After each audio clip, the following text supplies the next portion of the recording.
보물이 되는 지식을 찾아 떠납니다. 펼쳐라 보물지도. 와. 네, 야, 시간이 너무너무 빠릅니다. 네. 이제 곧 연말인데 두 분은 내년 계획 세우고 계세요? 저는 당장 내년의 계획보다는 한 3년 정도의 계획을 세워가지고 와. 그거를 위해서 조금 이렇게 차근차근 해야지라는 목표를 좀 세우는 상태예요. 와. 그래가지고 당장 구체적인 내년 계획이 있다기보다 3년 뒤를 위한 그 목표를 이루는 시간이다, 내년은. 아, 혹시 그 3년 뒤 어떤 년이 기다리고 있는지 그거는 네. 나중에 화면으로 확인하시죠. 궁금해. 나중에 3년 뒤에. 3년 뒤에도 보물지도 해야겠네요. 그러니까 말이에요. 어. 오래오래 해주세요. 아, 좋습니다. 우리 인욱 씨는 내년 계획 세우고 있나요? 내년 계획뿐만 아니고 네, 오. 내일 계획도 없어요. 반전이다. 네. 거짓말인 줄 아시죠? 진짜예요. 아, 진짜예요? 네, 그런 사람이에요. 투명한 사람이에요. 네. 이런 말씀을 하시는데 눈에 하트가 투명한 사람이다. 귀엽잖아요. 네. 네. 아, 정말 못 해먹겠네요. 아유, 사랑해요. 피기 씨. 아무튼 사실 많은 분들이 뭐 내년, 내후년 뭐 계획도 계획이지만 워낙 세상이 빠르게 변하다 보니까 그게 뭐 의미가 있나 이러시는 분들도 계시고, 하지만 또 어떻게 생각해 보면요, 미래를 좀 착실하게 준비를 해 놓으면 미래에 내가 조금은 덜 당황하지 않을까 이런 생각도 하게 됩니다. 오늘 모실 선장님이요, 우리의 미래에 대해서 그래도 조금은 길라잡이가 돼주시지 않을까 기대가 되는데요. 바로 모셔보도록 하겠습니다. 선장님 나와주세요. 예, 귀엽다.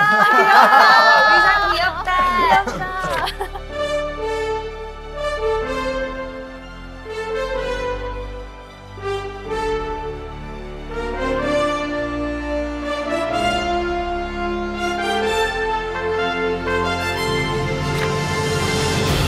지난 시간에는 부동산에 대해서 좀 알아봤다면 오늘은 도대체 어떤 이야기로 저희의 눈과 귀를 활짝 열게 해주실 건가요? 사실 지금 두 분은 이제 막 고민 시작하실 분들이라고 생각이 드는데요. 바로 육아, 교육, 이거와도 관련이 큽니다. 아, 중요하네요. 네. 들어야겠다, 오늘. 전 세계적으로 이슈가 되고 있는 게 바로 인공지능인데요.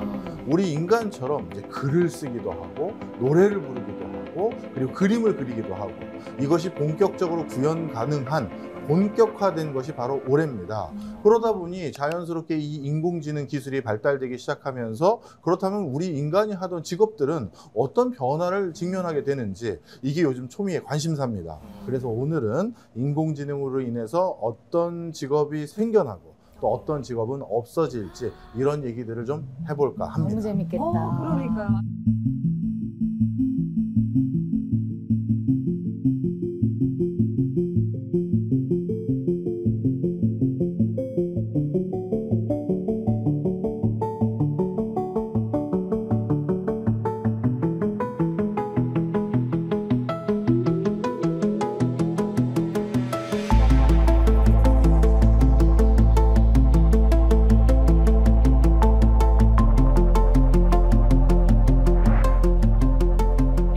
오늘 이제 인공지능으로 인해서 앞으로 일자리가 어떻게 변화될지를 말씀드리려고 하는데요. 그러기 위해서는 인공지능이 일자리 관점에서 좀 우리가 이해를 잠깐 도모하고 본격적으로 얘기를 해볼까 합니다. 먼저 많은 분들이 인공지능 그러면 먼 미래의 일이지 지금 당장은 아니다, 이렇게 오해하시는 경우가 많아요. 혹시 인공지능 사용하고 있는 거 기억나는 거 있으세요? 오늘 중에? 오늘 중에. 빅스비. 맞습니다. 오. 그거 쓰시는군요. 빅스비 쓰지. 안 써요? 그리고 뭐 로봇 청소기 이런 것도 되나요? 맞습니다. 로봇 청소기도 인공지능 기술이 들어가 있죠. 그리고 제가 오늘 여기 촬영장 찾아오는데 내비게이션 이용했잖아요. 네. 이것도 인공지능에 해당되는 기술입니다. 수만 갈래의 길 중에서 여기를 가장 빨리 오는 길을 찾아준 거잖아요. 바로 그러다 보니까 이런 것들이 우리가 이미 인공지능 기술을 활용하고 있다고 보시면 되겠는데요. 그러다 보니까 우리 일상생활에서 우리가 주로 쓰는 제품과 서비스에 이렇게 인공지능이 많다라는 건 이미 그걸 개발한 사람들이 어딘가에서 일을 하고 있다는 얘기겠죠. 자, 보시면 구글 같은 경우는 전체 매출에서 이미 8% 가까이를 인공지능과 관련된 기술에서 달성하고 있습니다. 여기 계신 분들 혹시 구글 인공지능 쓰신 거 있으신 게 있으세요? 그거는 잘 그거는 이용을 안 사- 해가지고.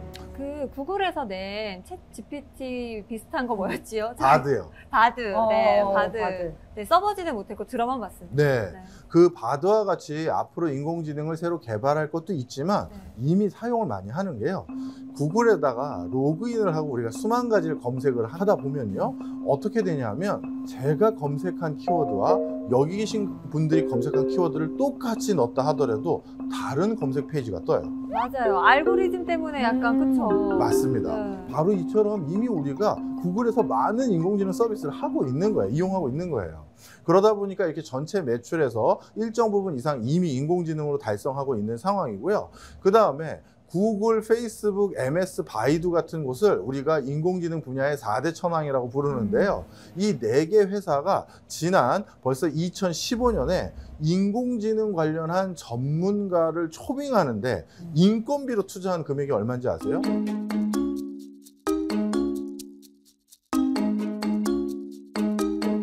연간 총 10조 원입니다. 와. 사람 10조. 월급으로 10조 원을 주는 거예요. 그러니까 이미 사실 2015년이면 거의 10년 전에 그렇죠. 이미 저 그럼. 네 기업은 인공지능 관련 인력을 뽑는데 10조 원을 쓰고 있었네요. 그 사람들이 가서 개발을 해왔기 때문에 지금 챗 GPT라든가 바드 같은 게 이미 활성화가 되기 시작한 거죠.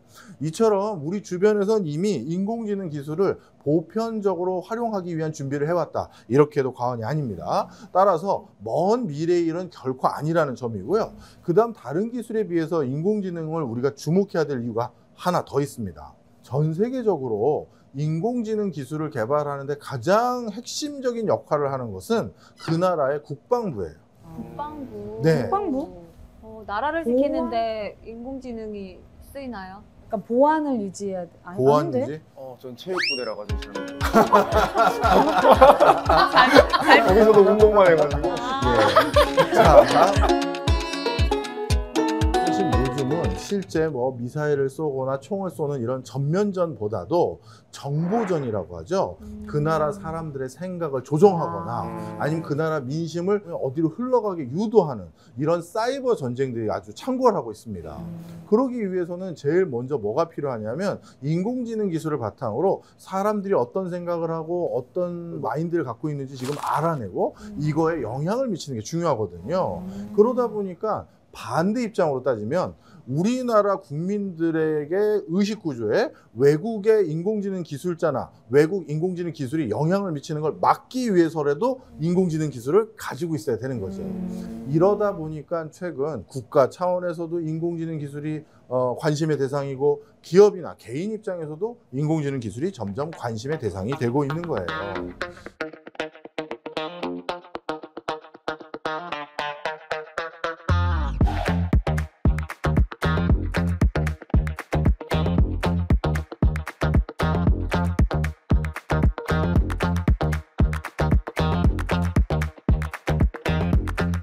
먼저 우리 컴퓨터가 있고 인공지능이 있잖아요. 네. 아니 컴퓨터랑 인공지능은 뭐가 다를까요? 컴퓨터는 기본적인 그냥 그것만 해결하지만 이제 인공지능은 뭐지? 한 발 더 해주는 거지. 아, 나 공부했는데 한번 더 해주는 거지. 그지 수업을 받았는데 어. 기억이 안 나네. 우리가 컴퓨터와 함께 어떤 업을 수행하거나 일을 하려면요. 사실 우리가 컴퓨터에게 정확하게 그 메시지를 집어넣어 주지 않으면 컴퓨터는 아무것도 못해요. 아주 쉽게 말해서 엑셀 생각하시면 돼요. 우리가 뭔가 엑셀로 뭐 세금을 계산한다든가 아니면 월급을 계산한다든가 뭔가 산식을 계산하려면 그 함수 값을 정확히 넣지 않으면 네. 어떻게 됩니까? 에러가 떠서 아무것도 안 떠요. 네. 그래서 제가 컴맹이 됐어요. 진짜 정말. 네. 자, 이처럼 엑셀을 정확히 알려면 함수도 외워야 되죠. 그거 쓰는 프로그램 방식도 알아야 되고 우리가 공부를 해서 그 친구가 오해 없도록 하기 위해서 정확하게 그걸 넣어주지 않으면 아무것도 못해요. 그런데 인공지능은 다릅니다. 날 것 그대로를 얻어도 나름대로 유추하고 상상하고 추리해서 이 사람이 얘기하는 게 뭔지다를 스스로 인지한 다음에 답을 줘요. 우리 예를 들어서 영화 그 아이언맨에서 보면 아이언맨이 자비스라는 인공지능과 같이 일을 하잖아요. 맞아요. 내가 제일 좋아하는 노래 좀 틀어줘 그러면 그게 뭘 틀어달라는지 정확하게 짚어주지 않아도 노래를 틀어주고, 그리고 어제 그 친구 약속 미룬 거 오늘 다시 잡아줘 그러면 어제 그 친구가 누군지 정확히 얘기 안 했는데도 약속을 잡아주고, 그러면서 추가적으로 자기가 그 업무를 하는데 필요한 정보가 있으면 다시 되물어요. 레스토랑은 늘 가시던 곳으로 잡을까요? 이렇게 물어보거든요. 마치 실제 사람과 일을 하는 것처럼. 이건 달리 말하면 뭐다? 그냥 우리가 이런 걸 자연어라고 불러요. 자연어로 주고받는 방식처럼 일을 할 수 있는 게 인공지능입니다. 그러니까 컴퓨터랑 분명히 다른 거죠. 자, 그러면 이런 설명을 쭉 듣고 나면 첫 번째 오해하시는 게 있어요. 인공지능 엄청 똑똑하네요. 제대로 말도 못하고 우리가 대충 얼버무렸는데도 일을 하고. 그런데 인공지능은 어떤 의미에서는 머리가 인간보다도 한참 나빠요. 아, 다 잘하는 건 아니군요. 그럼 어떤 사건이 있는지 제가 이것도 한번 설명드리려고 사진을 2개를 가져왔는데요. 자, 왼쪽에 있는 사진은 뭡니까? 호랑이. 호랑이. 맞아요. 그다음 오른쪽에 있는 건 뭘까요? 호랑이 옷 입고 있는 사람? 네. 그렇죠. 결국 사람이죠. 네. 자, 그런데 인공지능에게 사람과 호랑이를 구분할 수 있게 하려면 어떻게 설명해 주실 거예요? 아, 두 발로 서 있으면 사람이다? 그러면 저기 두 발로 서 있는 호랑이 사진은요? 그러네요. 그죠? 꼬리도 똑같이 있고. 그렇죠. 꼬리가 있으면 호랑이고 꼬리가 없으면 인간이다? 그러면 저 가장무도에 가는 저 옷 입고 있는 저 친구는 이제 호랑이네요? 그죠? 무슨 얘기 하는지 이해하셨죠? 네. 우리 인간의 뇌는요, 아주 직관적으로 어느 순간이 되면 구분을 할 수가 있어요. 내가 말로 호랑이가 뭔지 정의 내리질 못해도, 사람이 뭔지 정의 내리질 못해도 사람인지 호랑이인지 그림책 보고 다 구분을 합니다. 그런데 인공지능에게 저 사람인지 호랑이인지를 구분하는 그 인식을 시키려면 사진을 몇백만 장을 보여줘야 돼요. 인공지능은 그러다 보니까 이런 관점에서는 우리 사람보다 머리가 좋다고 하기에는 애매모호한 거죠. 또 한 가지, 이것도 흥미롭습니다. 인공지능은 거짓말을 할까요, 안 할까요? 하지 않을까? 거짓말은 아닌데 몰라서 하는 것 같아요. 아, 몰라서 하는 거는 그게 맞다라고 생각하니까. 아, 그렇게. 의도는 없었지만. 예, 그럴 수도 있겠네요. 예. 자, 결론부터 말씀드릴게요. 인공지능은 거짓말을 합니다. 어머, 가증스러워. 정말. 실제 미국의 아주 명문대 두 곳에서 각자가 개발한 인공지능 둘을 가지고 대화를 시켜봤어요. 안녕하세요, 누구세요? 안녕하세요, 누구세요? 하면서 이름은 뭐예요? 이름은 전 뭐고? 이름이 어떻게 되세요? 이렇게 물어보는 대화를 했는데 갑자기 한 인공지능이 상대방에게 그런데 왜 자기소개할 때 그건 말씀 안 해주세요? 하고 물어봤거든요. 그런데 그 상대방 인공지능이 아까 제가 대답했잖아요 하고 거짓말을 합니다. 우겨 막. 네. 어머. 이게 보여지고 나서 양쪽 대학에 이걸 개발하는 엔지니어와 교수들이 아니 왜 이런 현상이 생겼는지를 딥하게 연구를 해봤는데 결론은 아직도 그 이유를 몰라요. 우리가 알고 있는 인공지능이 어떤 결론을 냈을 때 그것을 걔가 왜 그런 결론을 냈는지를 우리가 아직 100% 이해하지 못합니다. 그러다 보니까 두 가지를 말씀드리려는 거예요. 인공지능을 우리가 지금 100% 알고 활용하는 것도 아니고 인공지능이 무조건 똑똑한 것도 아니고 손잡이가 정확히 만들어지지 않은 칼 이런 걸로 위험하게 쓰일 수도 있지만 때로는 사람을 살리는 메스로도 활용될 수 있는 그런 기술이 인공지능입니다. 이거를 이렇게 산업 전방위적으로 써도 되나요? 이런 질문을 많이 하는데요. 네. 근데 인류 역사를 돌아보면 그 기술이 지금 당장 어디에 활용돼서 돈이 된다라는 판단이 들면 그거에 대해서 우리가 명확히 준비가 안 되더라도 많이 써왔던 게 사실이에요. 그러다 보니까 지금도 인공지능이 우리 일자리를 우리 월급 주기 싫은 어떤 사장님이 어떤 대표가 인공지능으로 대체하기 위한 노력들을 여기저기서 하고 있는 것도 사실입니다. 물론 그 과정에서 우리는 또 편의를 봤다, 좋은 서비스가 생겼다 이렇게 될 때도 있죠.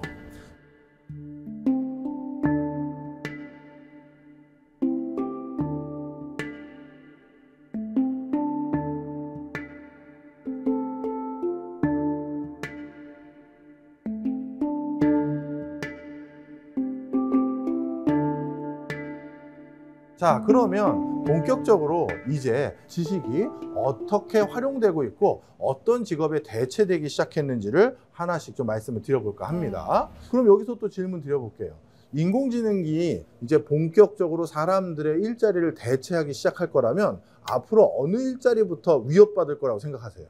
저는 일단 뭔가 반복적인 일. 근데 품이 많이 드는, 네. 시간이 많이 드는데 반복적이고 막 데이터가 많이 쌓여야 되는 그런 일은 그래도 사람보다는 인공지능이 잘하지 않을까. 그래서 대체가 빨리 되지 않을까 싶어요. 정답입니다. 또요? 대량적으로 해야 되는 어떤 것들에서 이렇게 범위가 큰 어떤 무언가를 할 때 사람이 다 할 수 없는. 사람이 다 할 수 없는 것들을 좀. 정답입니다. 자, 이제 이봐, 내가 이거 AI 수업 내가 들었다니까. 나치일 것 같은데. 최근에 이렇게 돌아다니고 네. 보니까 뷔페에 그 그릇 치우러는 로봇 네. 들이 있더라고요. 맞아. 약간 그런 쪽. 이것도 정답입니다. 맞아. 자, 다 맞췄다, 이야! 물지도. 여기 계신 분들이 말씀해 주신 걸 종합해 보면요. 사람들이 하기 귀찮은 일이거나 그리고 뭔가 어마어마한 양을 처리해야 되거나 아니면 좀 반복되면서 그리고 복잡다단할 수 있으면 그런 업무들, 이런 것들이 지금 전방위적으로 인공지능이 대체되기 시작했어요. 이거와 관련된 연구가 있어서 한번 소개시켜 드리려고 하는데요. 세계 인공지능 학회에서 가장 혁신적인 인공지능 기술이 어떤 기능을 담보하기 위해서 개발됐는지를 연구조사 해봤더니요. 1위가 일정 계획 같은 거를 인공지능이 대체해 주는 겁니다. 만약에 저 기능이 본격화돼서 일상생활에서 우리가 활용하는 수준까지 발달이 되면 이제 어느 직업군이 대표적으로 없어질 거냐 하면요. 비서직군이겠죠. 네. 예를 들어서 하루에도 여기저기서 전화를 많이 받고 또 수시로 일정이 바뀌는 사람들 같은 경우 자기가 그거 다 일정 정리를 못 하거든요. 그러다 보니까 비서분들께서 그 전화를 대신 받고 누구실입니다, 어느 자리입니다 라고 하면서 아, 그 약속이요? 그러면 아, 그때는 다른 일정이 있어서 안 되시고요, 혹시 그 날짜 되세요? 하면서 이걸 다 빼곡하게 채워넣거든요. 그런 일을 원래 해주는 업종이 있는데 그런데 이제는 그럴 필요가 없는 거죠. 그 다음 두 번째입니다. 경고, 감시, 감사, 사기 적발이에요. 자, 이것도 좀 말씀드릴게요. 경고랑 감시, 감사를 해야 될 업무 중에 하나가 산업 현장에 있어요. 우리나라는 산업 현장에서 산재가 많이 일어나는 나라 중에 하나입니다. 그 이유들 중에 하나는 근로자 스스로 안전하지 못한 행위를 할 때도 있습니다. 예를 들어서요. 공사를 막 하고 있는 건물인데 중간에 이제 담배 피러 내려가려면 원래 1층까지 내려가야 되잖아요. 그렇죠. 근데 아직 이 건물은 엘리베이터를 안 만들었어요.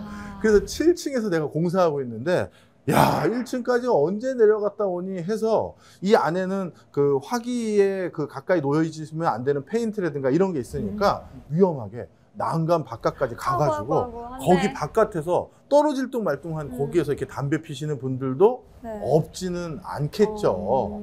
그러면 원래는 그런 분들 방지하기 위해서 현장에서 어떻게 해야 되냐면 안전 요원 같은 사람이 있습니다. 그 사람이 이렇게 있다가 호루라기 같은 거 딱 불면서 넘어오지 마세요, 위험해요 하면서 이런 것도 알려주고, 그렇죠. 또 일하다가 못 보면서 넘어갈 수도 있잖아요. 그러면 또 그것도 알려주고 하는 건데, 그런데 통상적으로 이렇게 호루라기 불면서 넘어오지 말라라고 하는 사람이 일을 제일 잘하는 숙련공이 그거 하겠어요? 아니면 어떻게 보면 대학생 알바가 그거 하겠어요? 아르바이트생이. 그렇죠.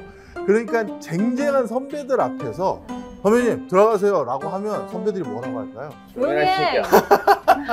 내가 담배 피겠다는데. 아, 여기 선배님도 꽤 많이 계시네요. 자, 맞습니다.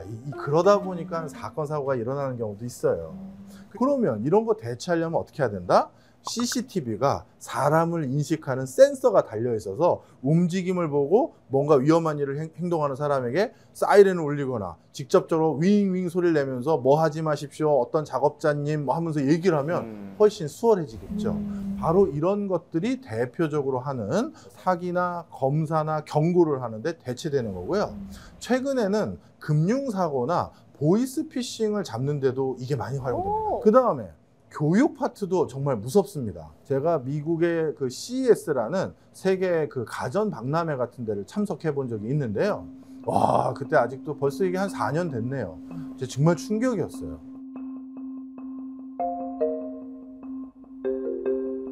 거기에서 하는 그 새로운 비즈니스는 인공지능 스피커를 바탕으로 영어 교육을 하는 솔루션을 개발 중인 회사였어요.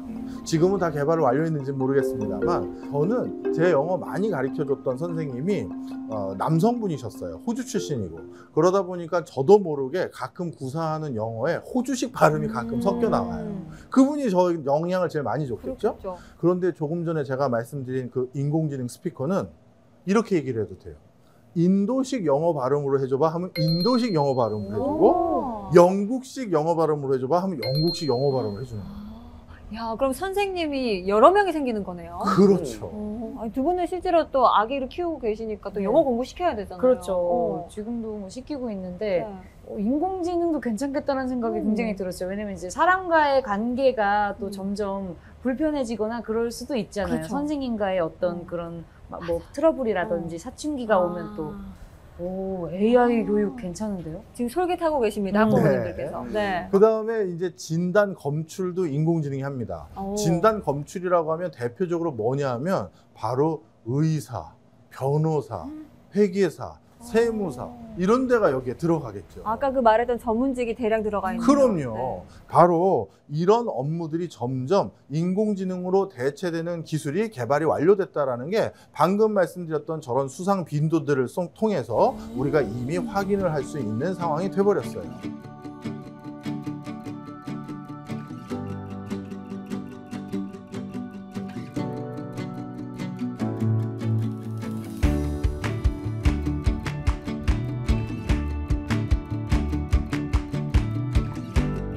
그러면 저런 것들이 지금 현장에서는 어떻게 실제 적용되고 있는지 한번 말씀을 드려볼게요. 이미지가 들어가 있는 그래프를 하나 가져왔습니다. 그 그래프 가운데에 보면 덕 노비스라는 한 배가 이렇게 세워져 놨죠. 네. 그 배가 얼마나 큰 배인지를 전 세계 대표적인 건축물과 비교할 수 있도록 제가 해놓은 건데요.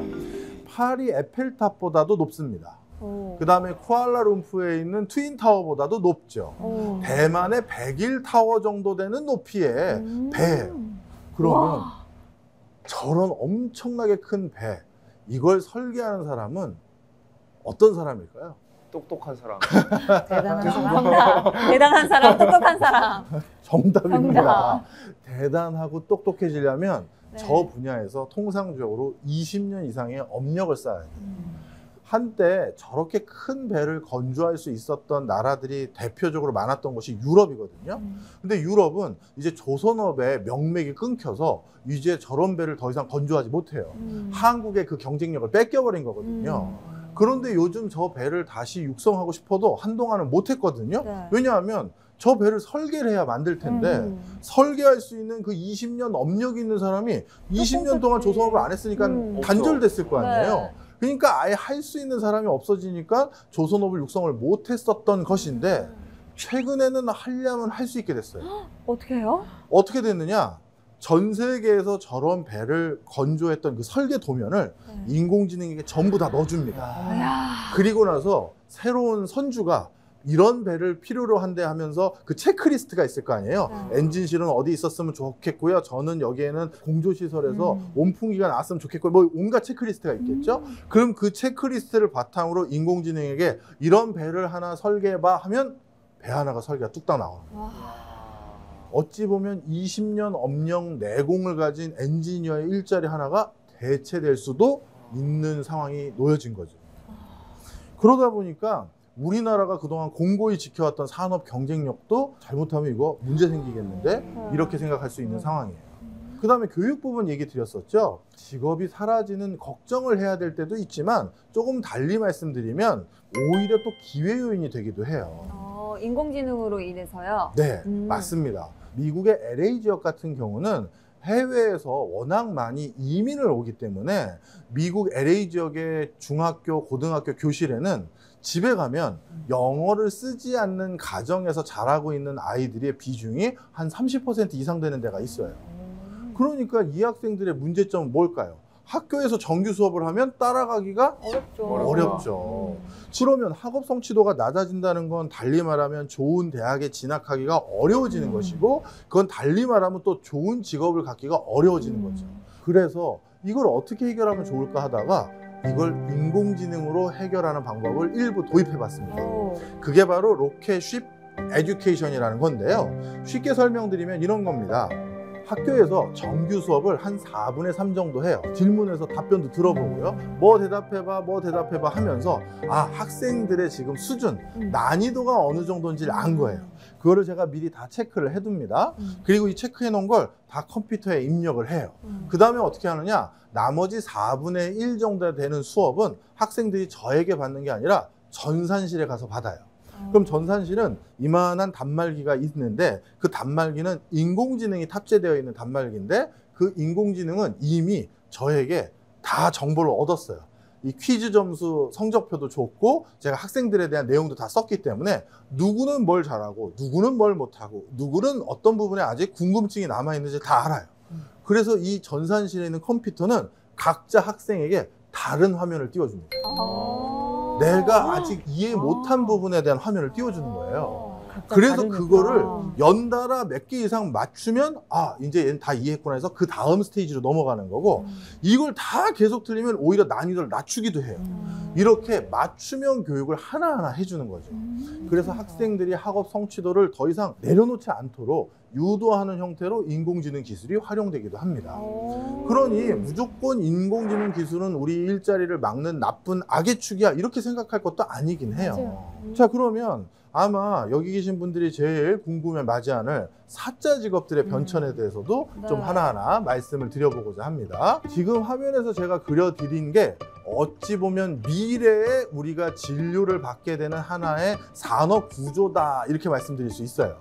병원들이 제약회사라든가 식품회사라든가 의료기기회사와 직접적으로 거래를 하는 게 아니라 중간에 누구를 끼고 있나요? AI 진료센터? 맞습니다. 우리가 과거에는 약회사로부터 약 받아오고 의료기기회사로부터 기기 들여오는 그렇게 해서 병원이 운영되는 게 아니라 중간에 AI 진료센터로부터 많은 도움을 받는 병원들이 점점 늘어날 수 있다는 거예요. 그럼 저 AI 진료센터가 하는 역할은 뭐가 있느냐? 바로 의사를 도와서 환자들에 대해서 어떤 병인지 아니면 어떻게 처치를 해야 되는지에 대해서 옆에서 보조적으로 도움을 주는 거예요.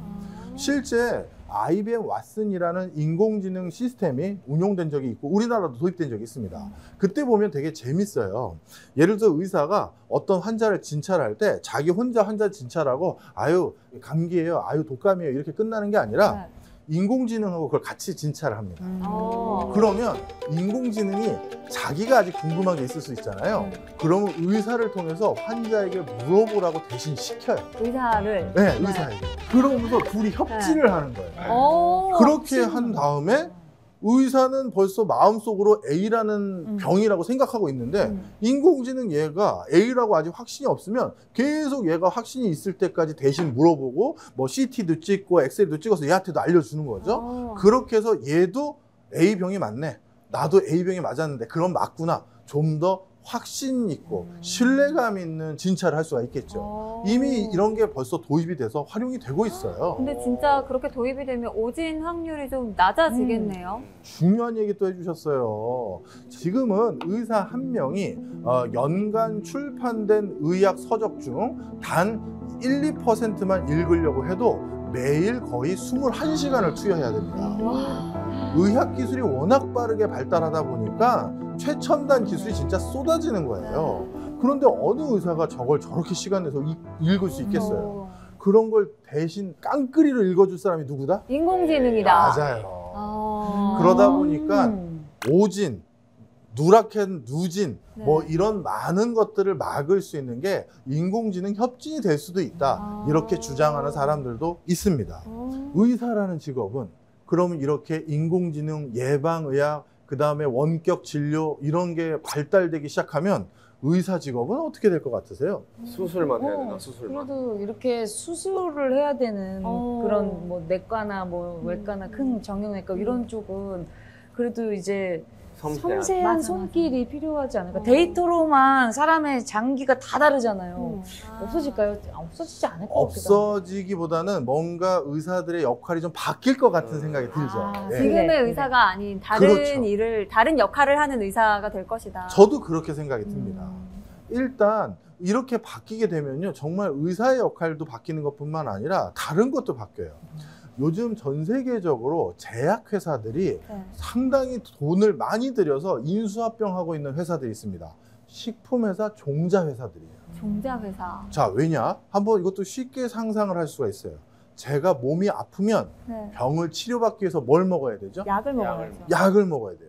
근데 예방의학이 되면 아프기 전에 당신은 당뇨에 걸릴 가능성이 높아요 라고 얘기한 거잖아요. 그럼 아직 당뇨에 걸린 건 아니니까 당뇨약을 먹거나 인슐린 주사를 맞을 필요가 그러네. 없죠. 그렇죠. 그럼 뭘 해야 될까요? 기능식품을 먹어야 돼. 그렇습니다.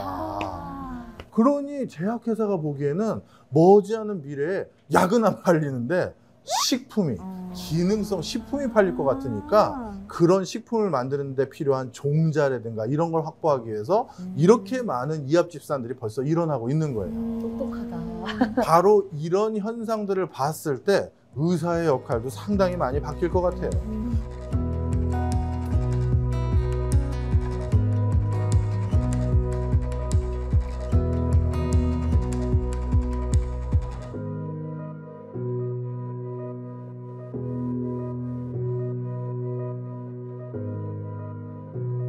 의사했으니까 어디 해봐야 될까요? 변호사 한번 갈까요? 변호사 한번 변호사. 가요. 네. 네. 변호사 한번 보겠습니다. 지금 화면에서 보이는 저 수많은 회사들의 로고들, 아마 여기 계신 분들이 봤던 회사들은 아니실 겁니다. 저 회사들이 하는 분야, 어느 업종의 회사들일 것 같으세요? 바로 인공지능을 기반으로 법률 서비스를 제공하는 회사들의 로고입니다. 저렇게 많아요? 저렇게 많아요. 와. 분야도 너무나도 다 다르죠. 법률 서비스를 제공해주는 회사, 특허 관련한 것을 알려주는 회사, 좋은 변호사를 검색해주는 회사 등 모든 분야의 인공지능이 법률 서비스를 지금 하나하나씩 다 잠식해 들어가고 있습니다. 좋은 비유는 아닙니다. 그냥 네. 많은 시청자들을 위해서 양해해 주세요. 두 분이 갑자기 갈라서기로 결정을 했습니다. 그러면 각자 변호사를 선임해야겠죠. 해야죠. 어떻게 변호사를 선임하실 거예요? 일단 뭐 제일 좋은 제일 로펌. 유명하고 뭐 두 분 다 작심을 하셨군요. 승률이 높고 고속까지 안 안 되겠습니다. 가고 그냥 안 되겠습니다. 이 비유는 서빙자. 더 이상 들면 안 되겠습니다. 네, 너무- 제일 좋은 로펌을 찾아가지고. 통상적으로 뭔가 내가 법률 서비스를 받아야 될 때가 되면 좋은 변호사가 누군지 모르잖아요. 모르죠. 그래서 주변 사람들이 그냥 물어보죠. 그쵸. 내가 이런 변호사가 필요한데 좋은 사람 없어? 이렇게 추천을 받는 거죠. 근데 그 추천을 받은 그 사람이 정말 베스트 오브 베스트일까요? 그건 모르죠. 아닐 가능성이 높잖아요. 네. 그냥 그 사람에게 좋았을 수 있겠죠. 그래서 이걸 대체하기 위해서 인공지능 변호사 검색 서비스가 나온 거예요. 아, 너무 좋다. 그래서 전국에 있는 변호사들의 실적이라고 해야 될까요? 승소율. 아. 그리고 승소한 사건의 세부 내용들이 전부 DB로 저장이 된 겁니다. 와. 그러면 괜찮다. 그걸 바탕으로 당신이 소송을 우려할 사건을 개괄적으로 써주세요 하면 그 인공지능에다가 쓰는 거예요. 써서 주는 거예요. 그럼 그 내용을 바탕으로 아, 이런 케이스구나. 그럼 그런 케이스와 가장 비슷한 분야의 전문성을 가지고 있는 변호사들의 리스트업을 하고 그 리스트업된 변호사들 중에서 제일 승소율이 좋은 변호사부터 그리고 단가까지 쭉쭉쭉쭉 나오는 거죠. 자, 이처럼 벌써 우리 생활 법률 근처에 아주 밀접하게 어떻게 보면 코앞에 이렇게 인공지능 변호사들이 우리 앞에 기다리고 서 있습니다. 자, 그러다 보면 또 질문 드릴게요. 앞으로 그럼 변호사는 무슨 일을 해야 될까요? 근데 제가 또 들으면서 생각이 드는 건 물론 변호사의 일을 인공지능이 여러 가지 대신할 수도 있겠지만 또 변호사 입장에서는 연결을 시켜주거나 매칭을 해주거나 내가 어떻게 보면 약간의 잡무 이런 것들을 조금 해결을 해주면 변호사 입장에서도 크게 안 좋지 않을 것 같다는 생각도 들거든요. 아, 정확하게 미래를 예견하셨어요. 앞으로 우리 아나운서님 이름을 노스트라다무스라고 해야 돼요. 정확한 표현입니다.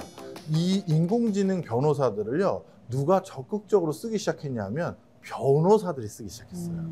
변호사들은 사건을 준비하기 위해서 통상적으로 서브 변호사들을 많이 고용합니다. 맞아. 팀으로 하거든요.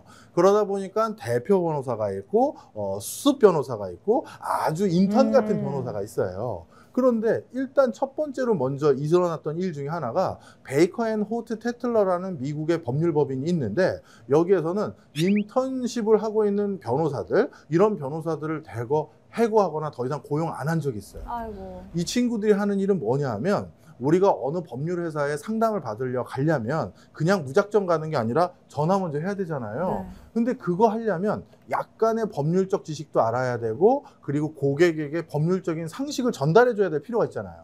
그러다 보니까 그 일을 하는 것도 일반인이 하는 게 아니라 수습 변호사들, 그러니까 바이그잼이라고 해서 변호사 시험 준비하는 알바생들을 두는 게 일반적이에요.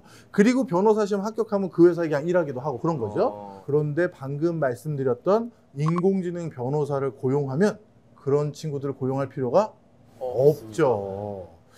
이 전화를 딱 걸면 인공지능이 사람 목소리로 다 이런 법률 응대를 해주면서 고객들을 유인하는 거예요. 시간까지 잡아주고. 그러면 이제 수습 변호사, 시보 변호사들의 역할이 더욱더 줄어들게 되겠죠. 그 다음에 이제 그렇게 고객이 찾아왔어요. 그럼 그 고객에게 뭔가 소송을 준비하기 위해서 나는 많은 판례도 찾고 법률적 검토를 해야 됩니다. 혼자 하기 너무 힘들잖아요. 그래서 보조 변호사들이 있는 건데 그 보조 변호사를 아이언맨 자비스처럼 AI 이것 좀 찾아봐. 그럼 쭉쭉 찾아주고 다 그렇게 돼버리는 거죠. 바로 이렇게 되면 이제 어떤 변호사는 이렇게 얘기할 수도 있겠죠. 입이 찢어지면서 인건비 줄였다라고 하는 사람도 있을 수 있는 거예요. 그러니까 말씀해 주신 것처럼 이런 이 솔루션에 지금 가장 관심이 많은 건 의외로 변호사들입니다. 자, 그러면 이런 상황 속에서요, 앞으로 전문직이라는 세상은 어떻게 바뀔지를 제가 좀 정리를 해봤습니다. 이 전문직이라는 게 이제 어떻게 바뀌냐면 이런 그 소양을 가진 사람들이 인공지능을 활용하면 업무 처리의 효율성이 극단적으로 늘어요. 내가 짧은 시간 안에 동시다발적으로 수많은 사건을 수임할 수도 있고 수많은 환자를 동시에 치료할 수도 있겠죠. 그 다음에 직접 가지 않더라도 원거리에 있는 환자를 원격으로 진료할 수도 있고요. 그러다 보니까 서브 전문직들, 나를 보조해주는 전문직들은 불필요하게 될 가능성이 높아요. 그리고 사고율과 실패율도 낮아지겠죠. 내가 놓친 것들을 인공지능이 바로 잡아주거나 보완해 줄 거 아니에요. 그러다 보니까 서비스를 받는 우리 입장에선 좀 더 질 좋은 서비스를 받을 가능성은 있어요. 그리고 재교육의 기회가 제고됩니다. 그러니까 사람 처치하고 사건 수습하다 보니까 내가 또 공부할 시간이 부족했는데 이제는 전문가로서 또 추가적인 공부하는데 시간을 쓸 수 있게 됐잖아요. 그런 것도 다시 우리에게 더 좋은 서비스로 이어질 수도 있겠죠. 그러니까 결론은 이겁니다. 인공지능이 특히 전문직 일자리에 이렇게 들어오기 시작하면서 모든 게 나빠지는 건 아니에요. 좋아지는 부분도 있고 걱정되는 부분도 있다라는 거죠. 그러면 혹시 여기 계신 분들도 그 미드를 보셨는지 모르겠습니다만 닥터 하우스라는 미드가 있었어요. 참 재밌었는데 가운데 저 검은색 옷을 입으신 분이 주인공인데요. 저 주인공은 천재적인 외과 의사예요. 그러다 보니까 딱 환자에게 정말 아주 작은 징후라도 놓치지 않고 다 캐치해서 이 사람은 어떤 병이야 이걸 찾아내는 사람인데 나머지 저 흰 가운을 입고 있는 분들도 뭐 흔히 말해서 드라마에서 나오는 뭐 존스 호킨스 나오고 뭐 어마어마한 학력과 전문 소양을 가진 분들인데 저 검은색 그 의사를 따라잡질 못해요. 그래서 맨날 들러리 같은 역할을 하고 있는데 그 과정에서 심리적 갈등도 있죠. 왜?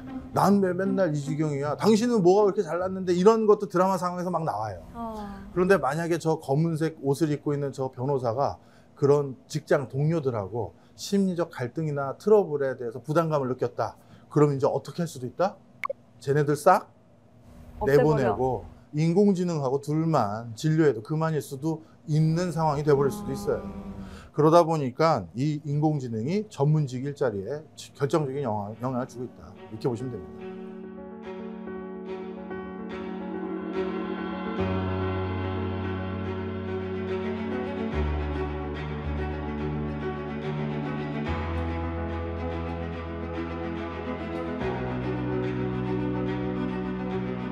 자, 지금까지 전문직 분야의 변화에 대해서 중심적으로 말씀을 드렸는데요. 나머지 직업군도 궁금하실 거 아니겠습니까? 맞아요. 나머지 직업군에 대한 얘기도 해드리도록 하겠습니다. 우리가 흔히 이런 대기술적인 변화가 일어나면 반드시 대규모 실업이 일어났던 게 통상적이에요. 그래서 토마스 후레이라는 세계적인 투자자 같은 경우는 앞으로 2030년까지 지구상의 일자리의 50% 정도가 없어질 것이다라고 진단한 바도 있습니다. 남았네. 여기 세 분이 하는 일자리도 한 번씩 제가 부정적인 방식으로 전망을 해볼게요. 대표적으로 아나운서님 같은 경우 이미 우리나라에서 많이 돌아다녔죠. 김주아 아나운서가 AI 김주아와 대화를 나눈 모습 보신 적 있으시죠? 네. 완벽하게 김주아 아나운서랑 똑같고요. 누군가 작가님이 원고를 써주면 그 원고대로 입모양도 똑같하게 읽어줍니다. 그럼 우리 방송 용어로 흔히 절다라는 표현이 있는데 저는 것도 없이 완벽하게 읽는 거예요. 너무 좋다고요? 방송인 아니세요? 아니, 절지 않게 완벽하게.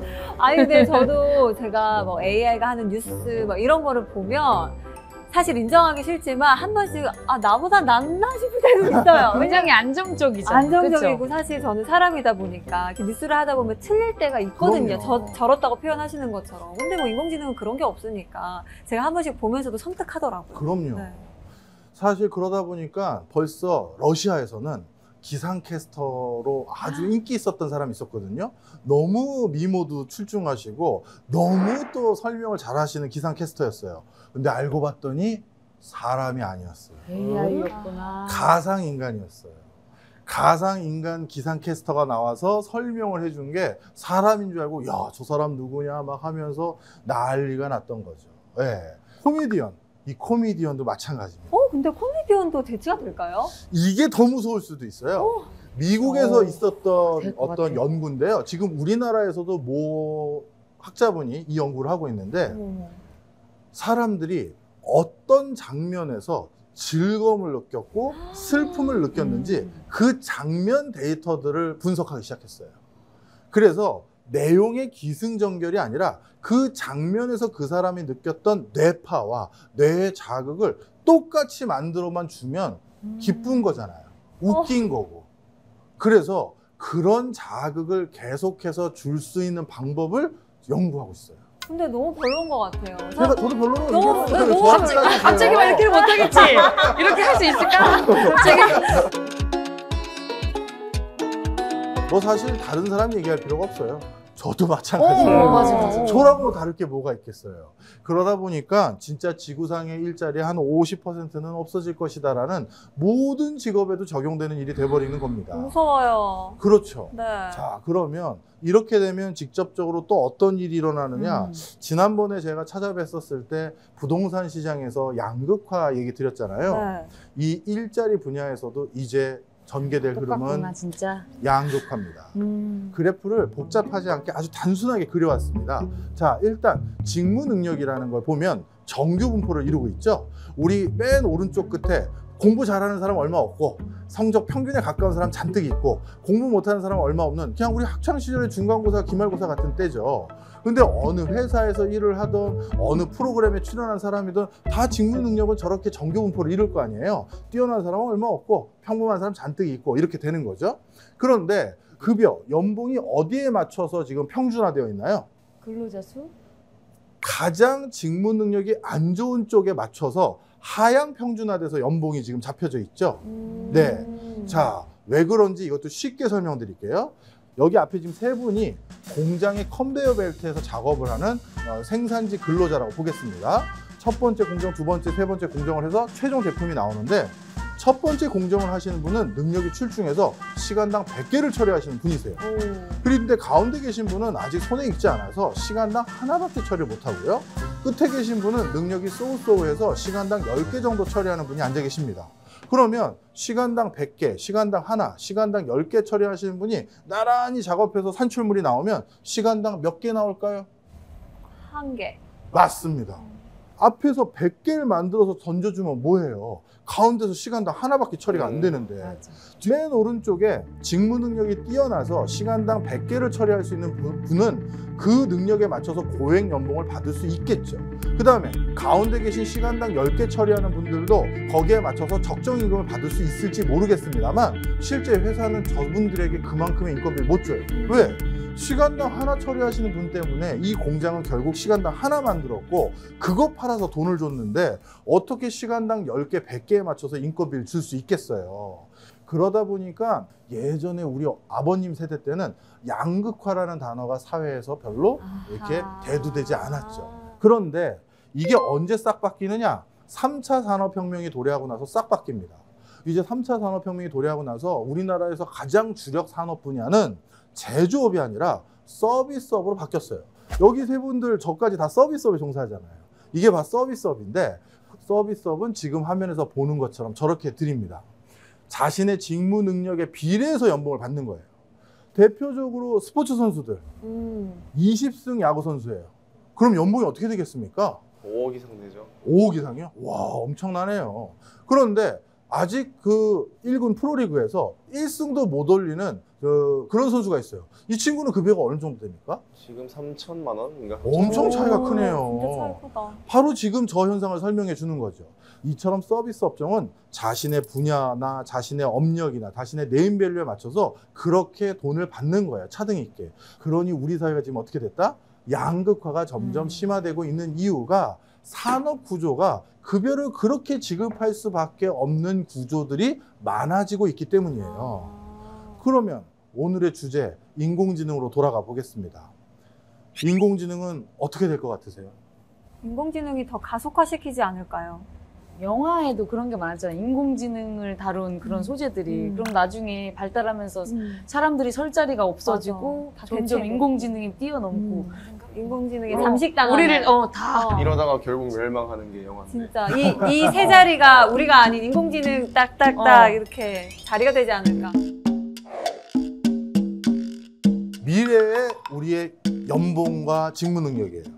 먼 미래 직무 능력도 정규 분포를 이루겠죠. 그죠? 그런데 능력이 출중한 사람이 가져갈 수 있는 연봉은 극단적으로 오른쪽 끝에까지 가 있고요. 능력이 부족한 사람들도 옛날에는 그래도 생계를 유지할 수 있는 방법이 많았지만 요즘은 기초적인 생계를 유지하기도 어려워지고 있어요.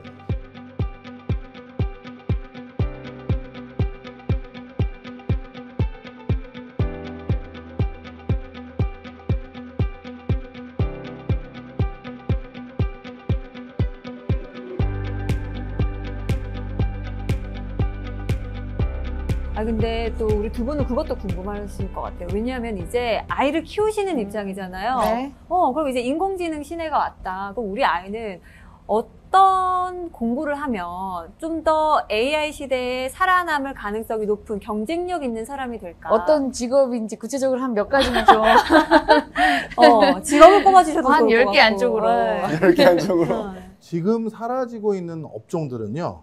복잡다기하지만 반복적인 업무를 하는 직업들이 사라지기 시작한 거예요. 복잡다기하지만 반복적인 업무를 하는 직업이 의사, 변호사죠. 뭔가 그 다양한 정보를 다 듣고 그래서 옛날에 의대 공부하면서 임상했던 그 경험을 바탕으로 이래서 결론은 뭐다. 이렇게 반복되는 일이긴 하잖아요. 바로 그 업무를 하기 위해서 우리는 오랫동안 공부를 했는데 이제 그게 아니라 인공지능이 해주기 시작한 거니까요. 그러니까 결론은 간단합니다. 반복해서 하는 일은 전부 사라지는 거예요.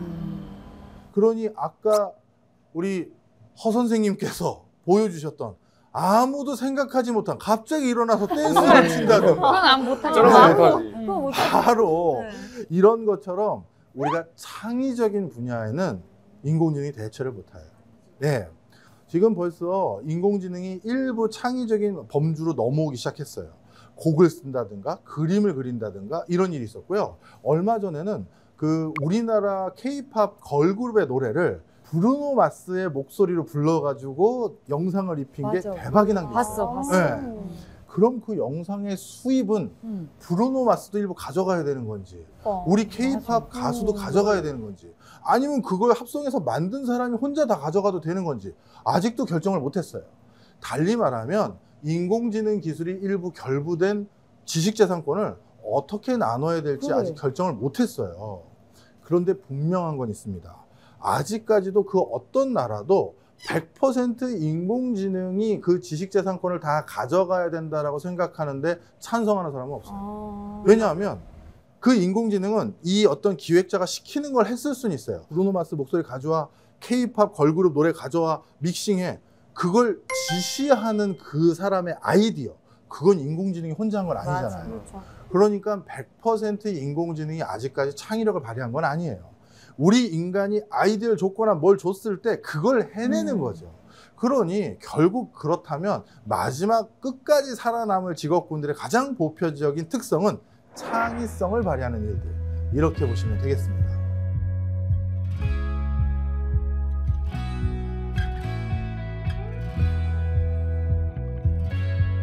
아니, 두 분은 오늘 딱 강의 들으시면서 더 궁금하거나 아니 선장님께 이거는 꼭 물어봐야지 했던 거 있으셨나요?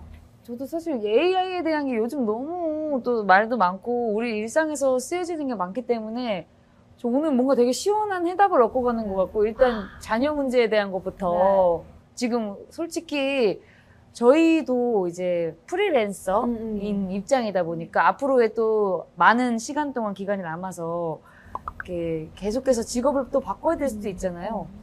그래서 오늘 너무 좋은 정보를 들은 것 같아서 저는 더 이상 뭐 질문할 거 없이 아주 시원합니다. 고맙습니다. 네. 완벽하게. 알겠습니다. 오늘 우리 선장님과 진짜 AI 시대에 어떻게 직업을 선택하고 어떤 직업이 촉망받고 또 이 직업은 어떤 식으로 바뀌어갈지에 대해서 좀 총체적으로 알아보는 시간을 가졌는데, 그렇다면 오늘 수업 한마디로 딱 정리를 해주신다면요? 영원히 승자인 직업은 없습니다. 직업은 시대적 상황에 따라서 바뀌니까요. 다음 시대적 상황에 부합하는 직업 또 있으니까 희망 잃지 않고 계속 고민해 보시면 좋을 것 같습니다.